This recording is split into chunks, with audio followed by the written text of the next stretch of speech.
Pues estamos considerando esta serie que se llama Vivir Mejor, porque no importa qué tan bien estemos, siempre podemos estar mejor.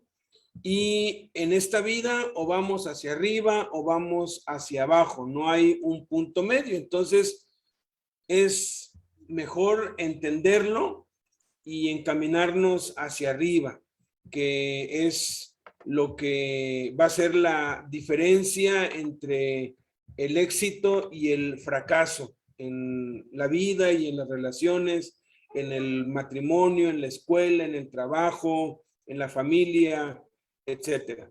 Entonces, hemos visto ya qué dice la Biblia acerca de Dios, del hombre, de Satanás, de Jesús, de la sangre, de la cruz, de la resurrección, el arrepentimiento, la fe, la gracia, el bautismo en agua, el Espíritu Santo, la tentación, el compañerismo, la generosidad, la manera de vivir en el reino. Y la semana pasada vimos acerca de la adoración.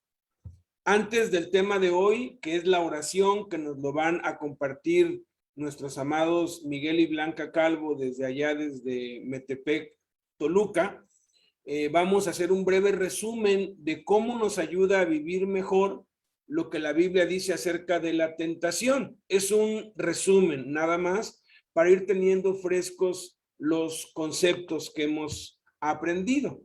¿Qué dice la Biblia acerca de la tentación? Pues dice que Satanás siempre nos va a tentar en tres áreas. Los deseos de la carne, que es satisfacer un deseo lícito del cuerpo de modo ilícito. Los deseos de los ojos, que es satisfacer un deseo lícito del alma de un modo ilícito. Y la vanagloria de la vida, que es satisfacer un deseo lícito del espíritu de modo ilícito. Comer es un deseo lícito, pero robar para comer es algo ilícito. Entonces, lo que provee el diablo es eso: roba, engaña, para que puedas conseguir dinero y comas. ¿Qué es lo que establece Dios? Trabaja, recurre a mí, pídeme a mí, y así podemos enumerar muchos deseos que tiene nuestro cuerpo, nuestra alma y nuestro espíritu, que es en donde Satanás siempre nos va a estar tentando. Satanás tentó a Adán y a Eva en las mismas tres áreas. Los deseos de la carne, dice que vio Eva que el fruto era bueno para comer. Los deseos de los ojos, dice que vio que era agradable a los ojos. Y la vanagloria de la vida, Eva vio que era codiciable para alcanzar sabiduría, y conocemos la historia. Adán y Eva cedieron ante la tentación, cayeron, fueron expulsados del huerto y hubo consecuencias. Jesús venció a Satanás en las mismas tres áreas. El diablo le dijo: di que esta piedra se convierte en pan, los deseos de la carne. Jesús le dijo: escrito está, no solo de pan vivirá el hombre, sino de toda palabra que sale de la boca de Dios. Satanás lo tentó cuando le mostró todos los reinos del mundo y le dijo: todo esto te daré si me adoras, los deseos de los ojos. Jesús le dijo: escrito está, al Señor tu Dios adorarás y solo a él servirás. Y luego lo llevó al pináculo del templo y le dijo: échate abajo, los ángeles te sostendrán. Esa es la vanagloria de la vida. Jesús le dijo: escrito está, no tentarás al Señor tu Dios. Jesús venció a Satanás también a través de su muerte en la cruz y su resurrección de entre los muertos. Así que, por cuanto los hijos participaron de carne y sangre, él también participó de lo mismo, para destruir por medio de la muerte al que tenía el imperio de la muerte, esto es, al diablo. Y dice también Colosenses que despojando a los principados y a las potestades, los exhibió públicamente, triunfando sobre ellos en la cruz. Jesús venció a Satanás y Jesús vive en nosotros. ¿Cómo podemos vencer la tentación entonces? Basado en el fundamento de esta gran victoria ganada por Cristo, el cristiano ahora puede derrotar cualquier intento maligno del enemigo. Las siguientes son 7 llaves hacia la victoria continua sobre la tentación. La primera llave es conocer que la victoria ya fue ganada. Debido a la derrota del diablo por la obra de redención de Jesús en la cruz, La única fuerza que le queda al diablo ahora se encuentra en la ignorancia del creyente. Oseas 4:6 dice que el pueblo de Dios perece, el pueblo de Dios se extravía, el pueblo de Dios es derrotado porque le falta conocimiento, porque ignora la palabra de Dios. Pero cuando un cristiano conoce la obra completa de la cruz y la resurrección en su vida, el diablo es despojado de toda arma que tenga contra él. Por eso vimos el tema de la resurrección y el tema de la cruz, así como el tema de la gracia. La segunda llave es caminar paso a paso en el Espíritu. Un nuevo poder viene a morar en nosotros, el Espíritu Santo. Es vital que andemos en obediencia a sus impulsos internos día por día. El Espíritu nos habla en nuestra conciencia y nos hace sentir qué está bien y qué está mal, nos muestra lo bueno y lo malo. Tercera llave, reconocer la tentación por lo que es. La tentación no es pecado. El rendirse a la tentación sí es pecado. Muchos se sienten condenados porque tienen malos deseos y el diablo los engaña allí, pero tenemos que entender que la Biblia dice que el tener malos deseos no es pecado. El rendirse a esos malos deseos y llevarlo a la práctica, eso es lo que se vuelve pecado. La cuarta llave es entender que hay un escape. Dios no nos dejará ser tentados más de lo que podamos soportar, resistir, sino que dará una salida de modo que podamos soportar. Por eso debemos someternos a Dios, resistir al diablo y él huirá de nosotros. La quinta llave es mantener el enfoque correcto, nuestros ojos siempre puestos en Jesús, no en lo que sentimos, no en las circunstancias, no en nosotros mismos. La sexta llave es mantenernos alejados de las áreas obvias de tentación. No pondré delante de mis ojos cosa injusta. Aborrezco la obra de los que se desvían. Ninguno de ellos se me acercará, decía el rey David. Pablo dice, huyan de la fornicación. Cualquier otro pecado que el hombre comete está fuera del cuerpo, mas el que fornica contra su propio cuerpo peca. Y también le dice Pablo a Timoteo y nos dice a nosotros, huye también de las pasiones juveniles. Tenemos que mantenernos alejados de aquello que sabemos que nos va a hacer tropezar. Y la séptima llave, estar alertas a las tácticas de Satanás. Para que Satanás no gane ventaja sobre nosotros, pues no ignoramos sus maquinaciones. Él anda acechando como león rugiente y sus tácticas son la mentira, la acusación, el engaño, la opresión, la obstrucción, la intimidación y se disfraza como ángel de luz. ¿Cómo me ayuda a vivir mejor el saber lo que dice la Biblia acerca de la tentación? Nos ayuda de tres maneras. Nos ayuda a no recaer en el pecado ni en las cosas que antes nos controlaban y nos dañaban y dañaban a otros. Recaer es terrible porque Cristo nos ha rescatado de eso. Segundo, me ayuda a saber que si intento cambiar en mis fuerzas fracasaré, pero si recurro a Dios en oración, recibo de él las fuerzas para resistir al diablo y salir victorioso.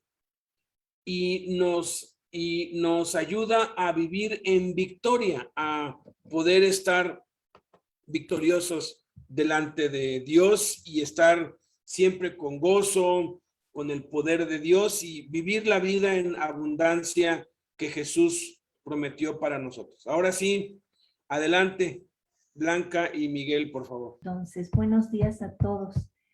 De la oración que nos toca ahora compartir, yo voy a compartir los primeros incisos y ya Miguel los últimos. Y bueno, pues definitivamente la oración es algo que nos abre, es la llave que nos abre el cielo. Tan es así que los discípulos le dijeron a Jesús, enséñanos a orar. Por algo se lo dijeron, yo creo que ellos veían cómo él tenía su vida de oración y podía pasar mucho tiempo orando y sin embargo en un segundo sacaba un demonio. Entonces ahí estaba el poder. Dice aquí en el Salmo 91, 15, 16, me invocará y yo le responderé. Con él estaré yo en la angustia, Lo libraré y le glorificaré, lo saciaré de larga vida y le mostraré mi salvación. Claro que si nosotros oramos, el Señor nos va a escuchar y nos va a responder. Dice aquí también, el tiempo que empleamos con el Señor en oración puede liberar el poder más dinámico y transformador de la historia que este mundo jamás haya conocido. La Biblia describe diversas formas de oración, pero en esta lección vamos a examinar la oración primero como algo individual. Nuestra oración como un cuerpo unido puede únicamente ser tan fuerte como el tiempo personal que pasemos con el Señor. Sí, efectivamente, yo en mi experiencia ya lo he descubierto, porque antes, cuando era yo una cristiana inmadura, nada más oraba cuando iba a la iglesia, pero no tenía ese lugar específico a solas con el Señor para orar. Y ese lugar secreto es tan importante porque ahí sí podemos derramar al Señor lo que sentimos, derramarnos totalmente, y a veces hacemos oraciones en ese lugar secreto que solamente son entre Él y cada uno de nosotros. Por eso es tan importante. El Señor así invitó a tener ese lugar secreto. Debemos tener los motivos correctos, que es, tengo Mateo 6:5. Mas tú cuando ores, entra en tu aposento y cerrada la puerta, ora a tu Padre que está en secreto, y tu Padre que ve en lo secreto te recompensará en público. Qué importante, qué importante. Otra cosa también aquí, yo creo que cuando estamos en secreto, somos bien honestos con el Señor, porque sería muy absurdo, estando con Él en secreto, no ser honestos. Debemos tener motivos correctos para orar. En Mateo 6:5 dice, y cuando ores, no seas como los hipócritas, porque ellos aman el orar en pie en las sinagogas y en las esquinas de las calles para ser vistos de los hombres.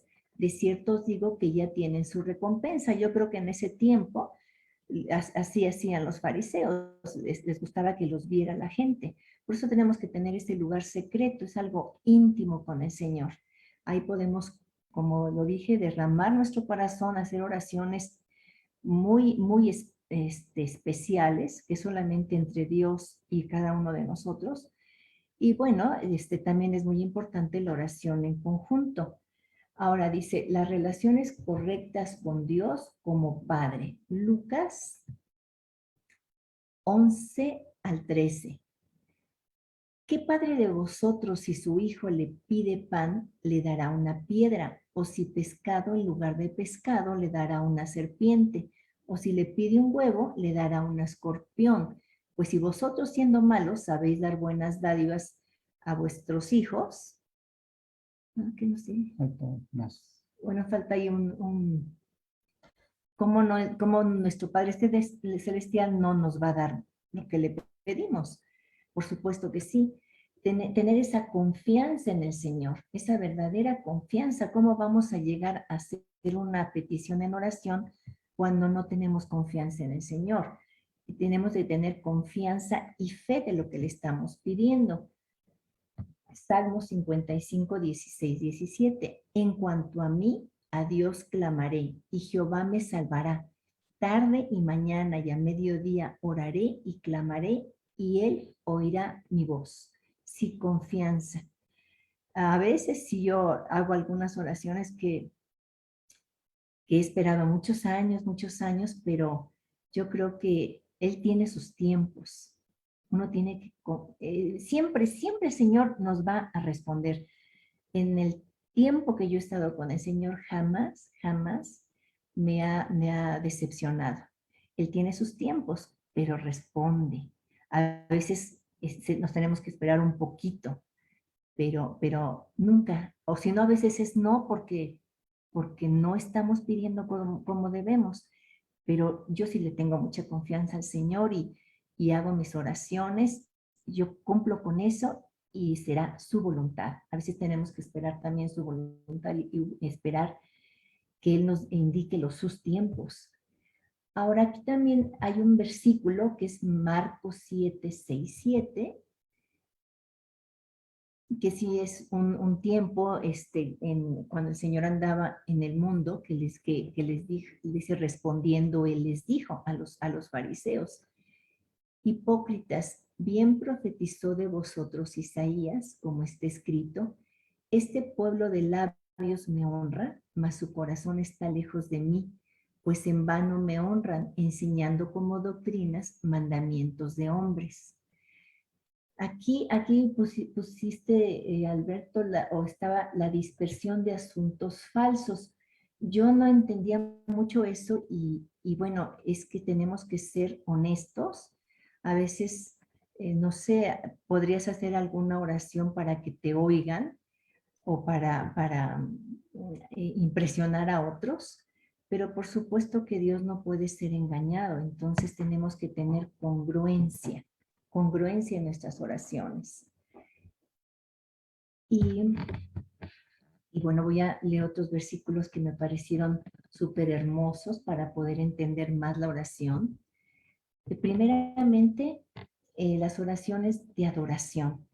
Ahorita que estaba yo escuchando las oraciones de mis hermanos que se hicieron oración, pues casi todo mundo hace eso y es muy, muy hermoso que todo mundo empiece adorando al Señor.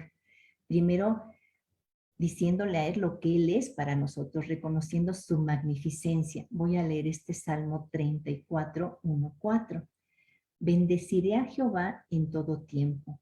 Su alabanza estará de continuo en mi boca. En Jehová se gloriará mi alma. Lo oirán los mansos y se alegrarán.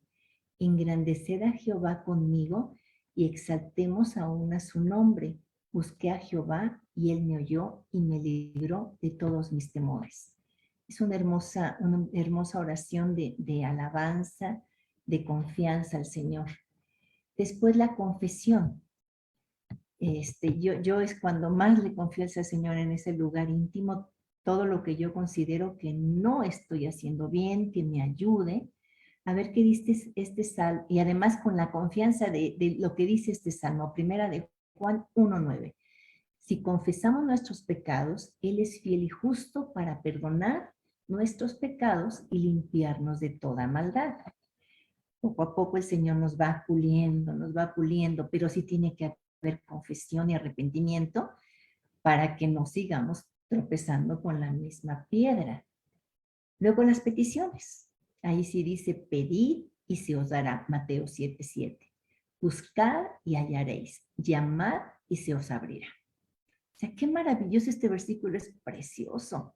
Es una promesa maravillosa. Pedid y se os dará. Buscad y hallaréis, y llamad y se os abrirá. O sea, tenemos una seguridad total en la oración. Siempre nos va a dar buenas dádivas nuestro Padre. Así que por eso más deberíamos estar orando. Y luego con acciones de gracia. Eso ya es la fe que tenemos. Dando siempre gracias, Efesios 5:20. Dando siempre gracias por todo al Dios y Padre en el nombre de nuestro Señor Jesucristo. ¿Por qué decía yo con fe? Porque a veces pedimos algo, no lo vemos, pero ya damos las gracias de antemano porque sabemos que el Señor nos escuchó y en el momento que sea bueno para nosotros, que Él lo sabe, nos lo va a dar. Nos lo va a dar. Entonces, hay que dar siempre gracias al Señor por todas las peticiones que le hicimos en ese momento de oración. Ahora dice aquí, eso fue el lugar secreto, el apartado, el inciso A. Ahora el inciso B dice 5 mandamientos relacionados con la oración. Eso ya es un mandamiento, está en la Biblia. Velar y orar siempre. No es de vez en cuando, no, es velar y orar. Velar es todos los días. Lucas 21:36. Velad pues en todo tiempo orando, que seáis tenidos por dignos de escapar de todas estas cosas que vendrán y de estar en pie delante del Hijo del Hombre. Que estos son los mandamientos relacionados con la oración. Esto ya es un mandato. Velar y orar. Lucas 21:36. Velad pues en todo tiempo orando, que seáis tenidos por dignos de escapar de todas estas cosas que vendrán y de estar en pie delante del Hijo del Hombre. cuando ya empecé a estudiar así, ahorita que hicimos esto detenidamente, los versículos, mira, pues hay muchas cosas a veces que uno las lee, pero no aterriza bien, pero dice, que seáis tenidos por dignos de escapar de todas estas cosas que vendrán. La oración es la que nos va a hacer que nos libremos de cosas que vendrán. Ahorita pensaba yo en lo del COVID, cuántas gente se han enfermado. Pues hay que estar orando efectivamente por nosotros para que Dios nos guarde y por toda la gente. Algunos que se hayan enfermado porque se sanen. Claro que hay que estar en oración, más en estos tiempos tan difíciles que estamos viviendo. Y también dice, y de estar en pie delante del Hijo del Hombre. O sea, yo creo que cuando estemos delante de nuestro Señor Jesucristo en ese juicio que va a ser el juicio de Cristo, si nosotros tenemos mucha oración, mucha oración, mucha oración, entonces sí que vamos a estar en pie y no tengamos que bajar la mirada, sino que tenemos que hacer esto. La oración es muy importante para poderlo, no sé, para que nos digan, bien, bien, siervo, en lo poco fuiste fiel y en lo mucho te pondré. Eso es lo que yo quisiera escuchar del Señor cuando yo esté en su presencia. Ahora, otra cosa que acabas de hablar de la tentación, orar para no caer en tentación. Si estamos orando, yo creo que es más difícil que el Satanás nos tiente, porque entonces al estar orando, él huye de nosotros. Es lo que tenemos que hacer. Mateo 26:41. Velad y orad para que no entréis en tentación. El espíritu a la verdad está dispuesto, pero la carne es débil.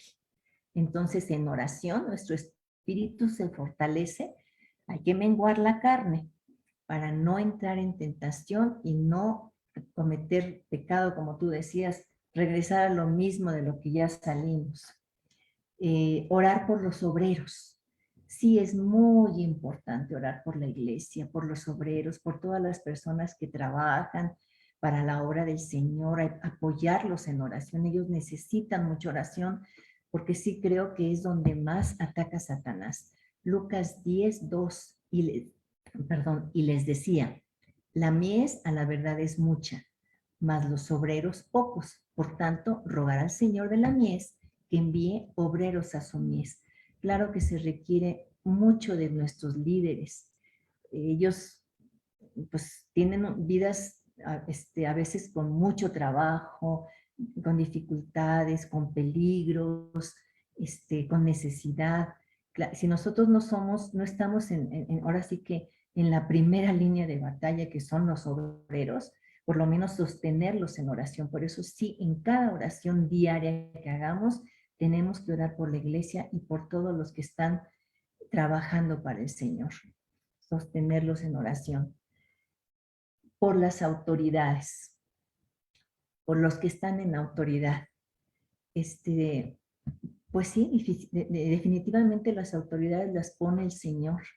Yo creo que ninguna autoridad es puesta si el Señor así no lo desea. Entonces, aunque no nos guste, porque sí vemos que no es lo que nosotros esperamos, pero entonces orar por ellos, el Señor sabrá.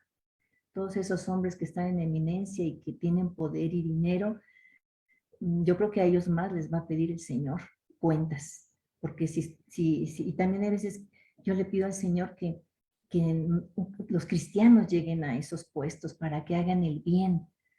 En fin, sí hay que orar por las autoridades y someternos a ellas. Es difícil porque por lo menos aquí en nuestro país no vemos a veces que actúen como nos gustaría que actuaran, pero qué mejor que el Señor sea el que tome el control y lo tiene sobre las autoridades de nuestros países, del mundo entero. Orar por las autoridades y orar por nuestros enemigos. Me quedé pensando en eso. Pues yo no tengo enemigos, creo que no, yo por lo menos en mi corazón yo no tengo enemigos, pero pues a veces cuando tienes, no sé, a lo mejor precisamente nuestros líderes, el primer enemigo que tenemos cuando estamos en Cristo es Satanás, porque no tenemos lucha contra sangre y carne, sino contra potestades. Así que si hay alguien que nos haya dañado o que nos dañe, perdonarlo y orar por ellos. Dice en la palabra de Dios que cuando hacemos eso, echamos ascuas de fuego sobre su cabeza. Entonces creo que esa es la mejor manera, orar por ellos para descargar si es que sentimos algún malestar porque nos hayan hecho alguna cosa, orar por nuestros enemigos. Ahora dice, ¿cuándo orar? La Biblia nos da muchos, bueno, aquí voy a leer este parrafito. La Biblia nos da muchos ejemplos de personas que oraban. La mayoría de los héroes de la fe tuvieron sus tiempos regulares del día separados específicamente para la oración. Muchas veces, 3 veces por día, por la mañana, mediodía y la tarde. Entonces, temprano en la mañana, Marcos 1:35. Esto lo hacía el Señor Jesús, decía, levantándose muy de mañana, siendo aún muy oscuro, salió y se fue a un lugar desierto y ahí oraba. Creo que ya debe ser como las 3 de la mañana. Entonces, qué hermosa vida de oración tenía el Señor Jesucristo que sus discípulos veían y por eso le dijeron, enséñanos a orar. A mediodía, Lucas 6:12. No, a ver, estás en... no pusiste esa. Toda la noche, es que es toda la noche. Aquí, Lucas 6:12. En aquellos días, él fue al monte a orar y pasó la noche orando a Dios, toda la noche. Y luego en las comidas que eso sí tenemos siempre costumbre de dar gracias para a la hora de comer, Marcos 6:41. Entonces tomó los 5 panes y los 2 peces y levantando los ojos al cielo bendijo y partió los panes y dio a sus discípulos para que los pusiesen delante y repartió los 2 peces entre todos. Eso fue cuando hizo la alimentación de los 5,000. Fue un milagro portentoso que hizo el Señor Jesucristo. Y bueno, hasta aquí yo. Ahora se lo paso ya a Miguel para que él continúe. Sí, nada más agregaría, queridos hermanos, obviamente a mi edad, por ahí oí las palabras de la mamá de Blanquita, dice, ya ni me recordaba, seguramente se refería a mí, caminando en esas calles, no me acuerdo cómo se llamaba ese poblado, San Martín Texmelucan, que fuimos de misión, y estamos hablando de hace 25 años, Alberto, 26 años. Entonces, por eso ya no se acordaba de mí, Lupita, la mamá de Blanquita. Y pues ya a mis 66 años, aparte de orar por la mañana, por la noche y antes de cada comida, ahora también el Señor ya nos ha brindado otra oportunidad, esas noches de insomnio a las 3 de la mañana. Al principio yo me enojaba mucho, digo, bueno, ¿por qué tengo insomnio si estoy cansado?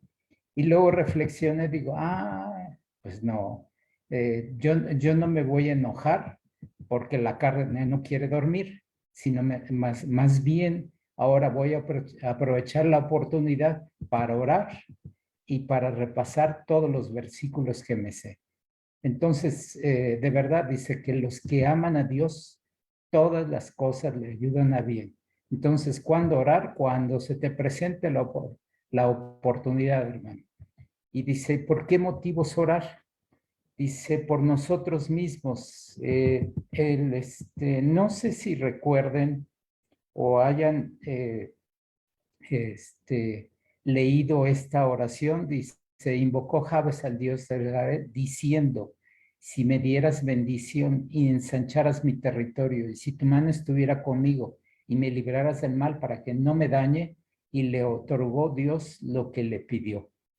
Se han escrito innumerables libros sobre esta oración, la oración de Jabes, que es una de las oraciones más cortas y de mayor bendición. Y muchas veces nosotros la leemos y la pasamos desapercibida.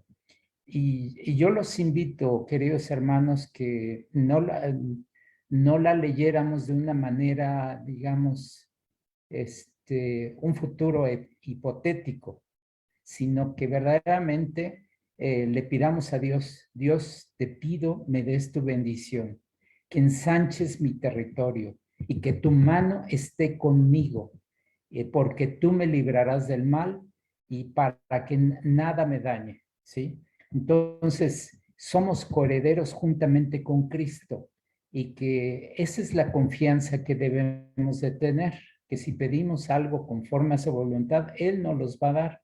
Eso es lo que nosotros debemos de hacer para nosotros mismos. Dice, debemos de orar los unos por los otros.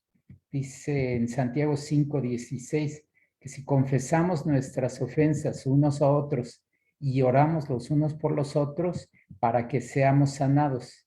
Dice, la oración eficaz del justo puede mucho. No lo olvidemos, muchas veces nos encontramos, sea con un conocido, sea con un familiar, sea con un hermano, debemos verdaderamente, aunque no nos platiquen gran cosa, nosotros decirle, yo voy a estar orando por ti para que ese negocio salga adelante, esa enfermedad se vaya, etcétera, etcétera, ¿sí? Dice, y también que tenemos que estar orando por el ministerio de la iglesia. Dice, además, hermanos, orad por nosotros para que la palabra del Señor corra y sea glorificada, así como lo fue entre vosotros. Ese es verdaderamente lo que nosotros debemos de estar haciendo para tener, digamos, esa perfecta comunión con nuestro Dios, ¿sí? Además, dice, por los enfermos y los afligidos. Dice, ¿está alguno entre vosotros afligido? Haga oración. ¿Está alguno alegre? Cante alabanzas. ¿Está alguno enfermo entre vosotros? Llame a los ancianos de la iglesia. Aquí en este caso tenemos la línea para que verdaderamente nosotros nos acerquemos. Es al final de la enseñanza de la reunión, vamos a poner esa línea y para que oren por cada uno de nosotros, dice, ungiéndole con aceite en el nombre del Señor. Y la oración de fe salvará al enfermo y el Señor lo levantará. Y si hubiera cometido pecados, le serán perdonados. Confesaos vuestras ofensas unos a otros y orad unos por otros para que seáis sanados. La oración del eficaz del justo puede mucho. Qué bonito es esto que nosotros verdaderamente no solo lo leamos, no solo lo aprendamos, sino que lo llevemos verdaderamente a la práctica. Dice, por los que están en pecado. En 1 Juan 5:16, si alguno viera a su hermano cometer pecado que no sea de muerte, pedirá y Dios le dará vida. Esto es para los que cometen pecado que no sea de muerte. Hay pecados de muerte, por lo cual yo no digo que se pida nada. ¿Sí? Dice, ¿cuáles son las ayudas en la oración? El propósito es enseñarnos, como dice ahí en Lucas 12:12, porque el Espíritu Santo nos enseñará en la misma hora lo que debáis decir. Aquí les voy a dar un testimonio y una anécdota de los primeros días que yo iba con Alberto a Santa Marta. Yo iba muy aprensivo, muy estresado y digo, ¿y ahora cómo le voy a hacer? Porque definitivamente los presos saben mucho.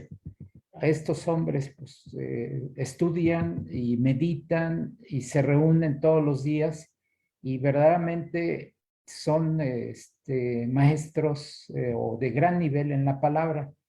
Y yo era un recién convertido y ese era mi mayor temor, entre comillas, se los comento, al fin ser ingeniero, ser maestro en ciencias, como que no le gusta a uno ser menospreciado, ser ridiculizado, mucho menos ser ofendido y rebajado por no saber. Entonces yo iba en el transporte para llegar a Santa Marta, iba con ese temor y algo puso en mi mente el Señor de una pregunta. Digo, bueno, y si me preguntan sobre esto, ¿qué le voy a contestar? Y entonces ya voy a la concordancia, busco los versículos y ahí están. Y y ya como que se calmó mi ser y dije, ya llegamos. Y efectivamente en una de las áreas de máxima seguridad había un muchacho, ni me acuerdo su nombre, pero luego de una manera directa, yo diría de manera agresiva, dice, a ver hermano, ¿usted qué tiene que decirnos sobre esto? Le digo, mira, aquí vámonos directamente a la palabra. Y curiosamente era lo que me había puesto el Espíritu en mi mente, en mi ser, para compartirles. Y en ese momento, en mis adentros, le dije al Señor, muchísimas gracias, Señor, porque no permitiste que me ridiculizaran y vi el cumplimiento, dice, porque el Espíritu Santo nos enseñará la misma hora lo que debáis de decir. Entonces, que confiemos mucho en el Espíritu Santo, ¿sí? Guiarnos en oración. En Romanos 8:27, mas el que escudriña los corazones sabe cuál es la intención del Espíritu, porque conforme a la voluntad de Dios intercede por los santos. Es perfecta la guianza que siempre hace el Espíritu Santo para darnos exactamente lo que necesitamos, ¿sí? Y también ayudarnos en nuestra fe. Dice, para que os dé conforme a las riquezas de su gloria, al ser fortalecidos con el poder en el hombre interior por su espíritu, para que habite Cristo por la fe en vuestros corazones, a fin de que arraigados y cimentados en amor, estemos mantenidos en Cristo Jesús. ¿Sí? Dice, el Espíritu Santo nos ungirá. Dice en Efesios 6:18, orando en todo tiempo con toda oración y súplica en el Espíritu y velando en ello con toda perseverancia y súplica por todos los santos. ¿Sí? Y número 5, el Espíritu Santo ha provisto un don especial. Dice en Romanos 8:26, y de igual manera el Espíritu nos ayuda en nuestra debilidad, pues ¿qué hemos de pedir como conviene? No lo sabemos, pero el Espíritu mismo intercede por nosotros con gemidos indecibles. Hay, digamos, revelaciones y hay interpretaciones de lo que es precisamente gemidos indecibles. Acordémonos que muchas veces estamos limitados por las traducciones, por el lenguaje. Muchas veces entre nuestro español no nos entendemos uno con otro. Imagínense cuando esto fue escrito en griego, traducido en alguna otra lengua y llega a nuestras manos en español y dice gemidos indecibles, pero es parte del don de lenguas, que son palabras que de alguna manera no entendemos, pero es precisamente lo que nosotros podemos acercarnos a Dios directamente con ese lenguaje celestial, con esos gemidos indecibles, ¿sí? En Corintios 12:10 dice los dones, que ahí están perfectamente descritos en este capítulo 12, y dice a otro el hacer milagros, a otro profecía, a otro discernimiento de espíritus, y a otro diversos géneros de lenguas. Y ahí es eso. Muchas veces se nos acabó nuestro pliego petitorio, se nos acabó la lista, y es cuando nosotros debemos dejar fluir al Espíritu para que el Espíritu mismo interceda y lleguen esas palabras de nuestro espíritu al Espíritu de Dios mismo. Entonces, no digamos que ya se nos acabó, dejemos que nuestro espíritu fluya para que se ponga en contacto con el Espíritu de Dios, ¿sí? Dice que debemos de tener un compañero de labores, y que me dice mi esposa, dice que ella es mi compañera de labores. Dice, ¿cuándo? Dice, cuando dos se unen en oración. Y dice en Mateo 18:19, otra vez os digo que si 12 vosotros se pusieren de acuerdo en la tierra acerca de algunas cosas que pidieran, dice, pero dice acerca de cualquiera cosa que pidieran, les será hecho por mi Padre que está en los cielos. Fíjense qué amplitud el mensaje de Dios, ¿sí? Entonces dice, pues, pónganse nada más de acuerdo, mis hijos, y cualquier cosa que piden les será hecho por mi Padre. Y vean el énfasis que hace el autor, pero obviamente por palabra de Jesucristo, nos lo repite otra vez hasta el cansancio. Otra vez se lo tengo que repetir, que si dos de vosotros se pusieran de acuerdo en la tierra acerca de cualquier cosa que pidieran, les será hecho por mi Padre. ¿Entendieron? Diría un padre enojón, pero ahí está la, digamos, la clave, ¿sí? Dos, dice que seamos de un mismo sentir, ¿sí? Y eso es bien difícil aún en el seno del compañero de labores, ¿sí? Porque cada quien agarra su camino. Dice, pero el Dios de la paciencia y de la consolación os dé entre vosotros un mismo sentir según Cristo Jesús. Y qué difícil es, porque muchas veces sí oramos, sí participamos, sí compartimos muchas cosas, pero hay veces somos divergentes. Dios nos dio nuestro complemento, pero muchas veces es bien difícil ponernos de acuerdo sobre algo en lo que debemos de orar. Hay cosas que son mayores, ¿no? Como la salvación de nuestros hijos, digamos, la sanidad, digamos, la bendición y protección de nuestro hogar. Eso es evidente, somos el mismo sentir, pero hay cosas que son difíciles. Oye, que nos vamos a cambiar de ciudad. Espérame, tú estás loco. Oye, que me voy a cambiar de trabajo. Oye, espérame. Pero dice que debamos de ser de un mismo sentir, ¿sí? ¿Qué dice en 2 Corintios 3:11? Por lo demás, hermanos, tened gozo, perfeccionándonos, consolándonos y que seamos de un mismo sentir y vivir en paz, y el de Dios de paz y amor estará con vosotros, ¿sí?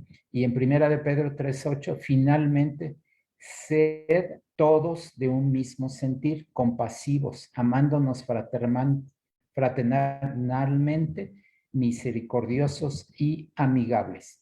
Entonces, verdaderamente no solo tener el compañero de oración, sino que también seamos de un mismo sentir, ¿sí? ¿Cuál es el llamado supremo que nosotros debemos de tener? Es la iglesia en oración. Dice, hay un tremendo poder cuando dos personas se unen, en Hechos 4:24, y ellos, habiéndolo oído, alzaron unánimes la voz a Dios y dijeron, soberano Dios, tú eres el Dios que hiciste el cielo y la tierra y el mar y todo lo que hay en ellos. Imaginemos verdaderamente lo que nosotros tenemos en nuestras manos, ¿sí? Si hay poder de oración en la oración individual, imagínense el poder de la oración colectiva, el poder de la oración de la iglesia, ¿sí? Dios está llamando a su pueblo a la oración, no mañana, hoy mismo, ¿sí? La misión de la iglesia es transformar vidas, de transformar familias, de transformar comunidades, de transformar ciudades y naciones. Yo les voy a comentar que si puede haber un crítico del presente gobierno, apúnteme en el primerísimo lugar. Y casi siempre oigo el llamado de Dios diciéndome, ¿y por qué no oras, hijo? Y yo haré lo necesario para poner justicia y para poner misericordia en tu nación. Deja de criticar, deja de hablar de tu gobierno y mejor ora. Eso es lo que nosotros verdaderamente debemos de hacer como iglesia para transformar a nuestro país, ¿sí? ¿Qué es lo que nosotros debemos de considerar? Que tenemos el honor, el privilegio y la arma más poderosa del universo y la confianza de poder acercarnos al Dios de toda la creación, ¿sí? Y podemos estrechar aún más nuestra relación con Dios. ¿Cómo? Orando, ¿sí? Y el mandato y la exhortación es hacer de la oración una prioridad en nuestras vidas. No lo dejemos para mañana. no pensemos que ya todo está hecho, no pensemos que a través de de una simple enseñanza o de una lectura ya se resolvieron nuestros problemas. Verdaderamente nosotros tenemos que estar enfocados y basados, diríamos, en los 4 pilares de nuestra relación con Dios. Dice la cruz, la sangre de Cristo, la palabra de Dios y la oración. Cuando nosotros tenemos esas 4 cosas, es como una mesa, nunca se va a caer, siempre lo tenemos, pero no nos basemos nada más en una sola cosa, que pensemos que Cristo ya lo hizo todo. Sí, pero nosotros tenemos que recurrir a la palabra, tenemos que recurrir al nombre de Dios y tenemos que recurrir a la oración. No lo olvidemos, hermanos, les compartimos esto con amor, pero verdaderamente para que podamos tener el acceso al trono de gracia de Dios y podamos llegar a través de nuestras oraciones hasta el corazón mismo de Dios. Gracias, Blanquita. ¿Tienes algo más que decir? Sí, pues compartir es aprender más. Bueno, yo aprendo mucho cuando hacemos esto de compartir. Aprendo mucho, pero tengo una duda, Alberto, y sí me gustaría que nos explicaras cuál es ese pecado de muerte por el cual no debemos pedir. Ok, es un texto que ha sido malinterpretado durante siglos y hasta el día de hoy muchos no lo entienden. El pecado de muerte no es el pecado capital, porque de allí, de ese texto, salieron que hay siete pecados capitales o 7 pues pecados mortales, ¿no? Y que no tienen perdón de Dios. Eso es equivocado totalmente. Claramente, y lo podemos ver allí, el texto dice, cuando alguno viere que alguno cometiere pecado de muerte, ya no ore por él. Y luego dice, hay pecado de muerte y hay pecado que no es de muerte. Yo no pido que oren por aquel que comete pecado de muerte, ¿no? Ahora, si uno examina el griego, y gracias a Dios que ya no necesitamos aprender griego para de pronto descifrar aquellos pasajes que son como, pues, confusos, ¿no? Como el de sobre esta roca edificaré mi iglesia y muchos otros, ¿no? Porque hay muchas versiones de la Biblia nuevas, muchas versiones nuevas. Y si tú lees en la versión popular, en la Biblia al día, en la traducción al lenguaje actual, en la nueva traducción viviente y casi en cualquier otra versión de la Biblia. Por eso es importante cuando tenemos una duda consultar otras versiones de la Biblia, porque hace 100 años se entendía bien, pero ahora no se entiende tan bien, entonces han sido, no que sea un error, sino que no es algo que se entiende en la época en la cual estamos. Entonces, todas las traducciones nuevas dicen así, cuando alguien viere a alguien que comete un pecado y se muere por causa de ese pecado, ya no oren por él. Y eso es algo natural, porque si ya se murió, ¿para qué oras? ¿No? No debemos orar por los muertos. Es más, ahí nos está reafirmando que los muertos están muertos y no tenemos por qué hacer oración por ellos. Y luego dice, hay pecados que no provocan la muerte, hay otros pecados que sí. Entonces, ¿cuáles son esos pecados de muerte? Pues son esos que son cuando alguien comete algún pecado, que el pecado le produce la muerte. Por ejemplo, una sobredosis, quienes consumen alcohol hasta que se pierden, incluso el adulterio puede ser un pecado que te lleva a la muerte, porque si te descubre el marido te puede matar, ¿no? Entonces, lo que está diciendo es eso, ¿no? Porque en ese tiempo y como hoy, pues el pecado sigue cobrando muchas vidas, ¿no? Quien de pronto anda allí asaltando, puede ser que lo maten o que él mate. Entonces, ese es el sentido de ese texto. Ok. La oración, la verdad, es el fundamento y es la clave de todo. Antes de que pues hagan una oración y alguna conclusión final, yo quisiera mencionar tres frases breves que oí hace muchos años que nos muestran la importancia de la oración. Decía esto: la oración cambia al mundo, la oración cambia a la iglesia, la oración cambia al cristiano. Pero para que el mundo cambie, tiene que cambiar la iglesia. Y para que la iglesia cambie, tiene que cambiar el cristiano. Todo comienza contigo y conmigo.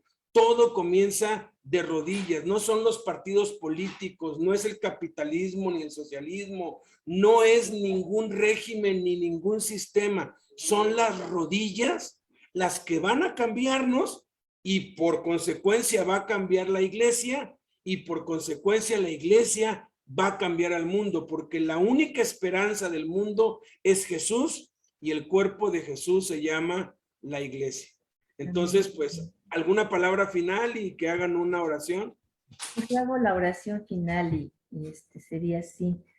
Padre, pues te doy tantas, tantas gracias que nos permites orar, Señor, que tenemos en tu palabra tanta enseñanza sobre la oración.